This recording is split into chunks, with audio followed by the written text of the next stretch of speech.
টাকা দেওয়ার ক্ষেত্রে কিছু জটিলতা, জায়গা বিক্রি করে জুট মিলের সম্পত্তি বিক্রি করে তারা টাকা দিচ্ছেন। এবং জুট মিলের এই সম্পত্তির উপরে আমাদের কিছু আবাসিক আছেন, আবাসিকদের একটা অংশকে টাকা দিয়েছেন, প্রায় 50 জনকে এখনো টাকা দেয়নি।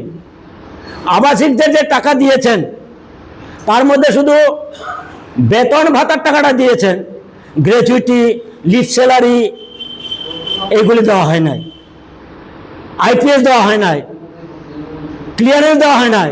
তো তারা কোয়ার্টার ছাড়বে কেন? এই প্রশ্নটা দাঁড়িয়েছে।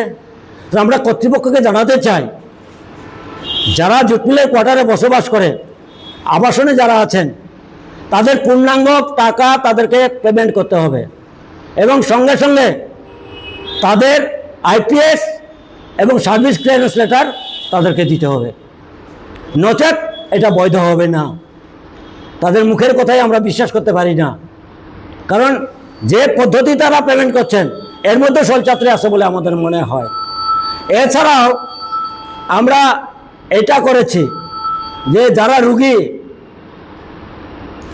ক্যান্সার রুগী আছে, কিডনি ড্যামেজ আছে, লেপ্রোসি আছে, প্যারালাইসিস আছে, হার্টের ডিজিজ আছে, এই সমস্ত প্রায় 112 জনের নামের তালিকা আমরা দিয়েছি।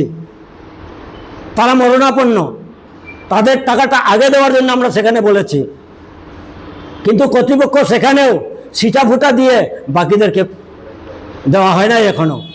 আমরা বলছি যারা মরণাপন্ন, যারা মারণ ব্যাধিতে আক্রান্ত, তাদের টাকাটা যেন খুব সহসায় দিয়ে দেয়, তার জন্য আমরা সেখানে দাবি রেখেছি।